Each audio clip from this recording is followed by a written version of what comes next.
Hello नमस्कार, I am Sameer and welcome to the another page of bright diary. आज हम बात करने वाले हैं उसके बारे में जिसे भारत का बच्चा बच्चा जानता है और हम सबों की अस्मिता उससे जुड़ी हुई है।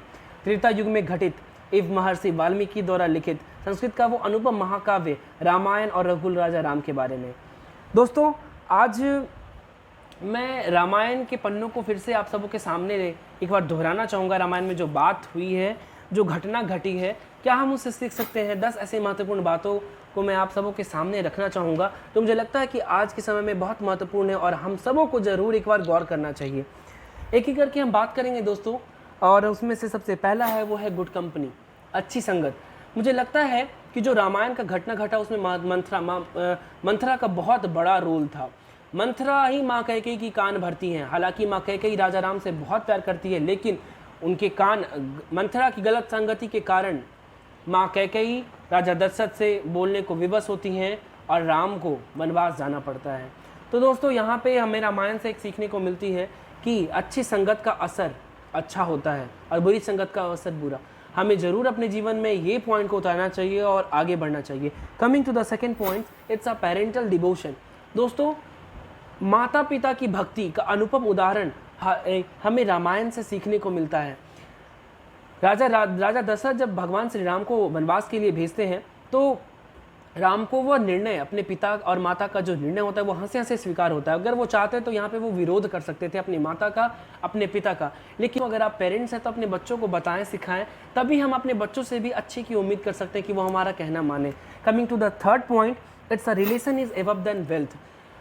वनवास जो हुआ था आप सबों को पता होगा सिर्फ श्री राम को हुआ था, लेकिन लक्ष्मण भी उनके साथ हो लेते हैं कि नहीं, भैया को वनवास हुआ है, भैया अकेले जा रहे हैं, हम कैसे रह सकते हैं।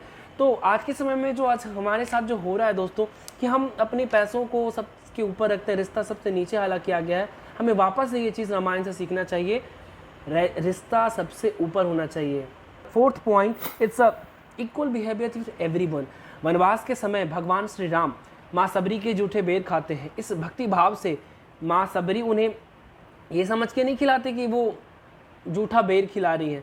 भगवान श्री राम कहीं खट्टे फल ना खा लें, इसलिए भगवान को वो जूठे बेर चक चक कर खिलाती हैं। यहाँ भाव देखिए, अगर भगवान श्री राम चाहते तो वो मना कर सकते थे, लेकिन नहीं, उनको मैसेज देना था कि हम सभी इक्वली ट्रीट करें सबों से। तो ये फोर्थ पॉइंट भी बहुत इंपॉर्टेंट है, हमें अपने लाइफ में ये उतारना चाहिए। फिफ्थ पॉइंट इज पोलाइटनेस, अपने शक्ति का प्रदर्शन। अगर भगवान श्री राम चाहते तो एक बाण में समुद्र को सुखा सकते थे, लेकिन उन्होंने ऐसा नहीं किया।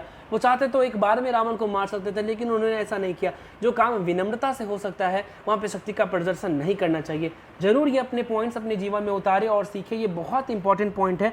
Coming to the sixth point, it's a self dependence, आत्मनिर्भरता। भगवान श्री राम अगर चाहते तो अपने भरत भाई को भी बुलाकर अपने युद्ध में शामिल करके उनसे युद्ध को और अच्छे तरीके से जीता, तो बिना परेशानी के युद्ध जीत सकते थे। अपने ससुर अर्थात राजा जनक का मदद ले सकते थे, वो बहुत बड़े राजा थे। अपने रघुकुल का मदद ले सकते थे, लेकिन उन्होंने ऐसा नहीं किया। आत्मनिर्भरता का मैसेज दोस्तों यहाँ से बढ़िया और कहीं नहीं मिलता। सेल्फ डिपेंडेंस जरूर होनी चाहिए। किसी भी काम को करें आप जरूर अपना कदम पहले आगे बढ़ाएं, फिर उम्मीद करें कि वो हमारा मदद करेगा। Coming to the seventh point, it's egoless. दोस्तों, अहंकार रहित जरूर होना चाहिए। रावण की जो हार हुई, आपको नहीं लगता कि रावण के अंदर जो घमंड थी उसके कारण रावण को ये हार का सामना करना पड़ा। रावण बहुत बड़े प्रतापी राजा थे, उन्हें भगवान शिव और ब्रह्मा से वरदान मिला हुआ था, फिर भी उनकी हार हुई क्योंकि उनके अंदर घमंड का भाव था। दोस्तों, जीवन में कभी भी घमंड ना करें किसी चीज़ के ऊपर। सब कुछ नश्वर है, सब कुछ एक दिन खत्म हो जाना है। तो अहंकार का भाव अगर लाते हैं तो जरूर आपको अपने जीवन में हार का सामना करना पड़ेगा और पछताना पड़ेगा। ये रामायण का बहुत बढ़िया उदाहरण में से एक है, जरूर अपने जीवन में उतारें और सीखें। दोस्तों, coming to the eighth point, it's a knowledge of self power. Hanuman ji को उनकी शक्तियों का आभास नहीं था। जब वो लंका पार करने के पहले भी सभी नर उनको बताते हैं कि हनुमान, आप अपने बाल्यकाल में 6 सूरज को निगल लेते हैं आहार समझ के, आप ऐसा कैसे कर सकते हैं। आप अगर चाहें तो एक छलांग में आप समुद्र को पार करके लंका में प्रवेश कर सकते हैं। लेकिन हनुमान जी भी इस बात को गौर करते हैं, उनको अपनी शक्तियों का बोध होता है, उसके बाद फिर वो लंका में प्रवेश करते हैं। और फिर coming to the ninth point, it's a positivity, सकारात्मकता जरूर अपने जीवन में रखना चाहिए दोस्तों, क्योंकि राजा राम को नहीं पता था कि वो युद्ध जीतेंगे। बस एक सकारात्मकता थी कि नहीं, वो जाएंगे और सीता माँ को वापस लाएंगे। हमारे अंदर भी, हमारे डे टू डे लाइफ में भी सकारात्मकता अगर होती है तो हम कुछ भी कर सकते हैं, सीखना चाहिए। Last but not least till the 18th point, it's forgiveness, क्षमा की भाव जरूर होनी चाहिए। रामायण में इतना कुछ होने के बावजूद भी राम जी लंकापति रावण को क्षमा करने के लिए तैयार होते हैं, लेकिन विनाश काल विपरीत बुद्धि कहा गया है, रावण को हारना था, उससे ऐसा करना था उन्हें, इसलिए ये सब कुछ होता है।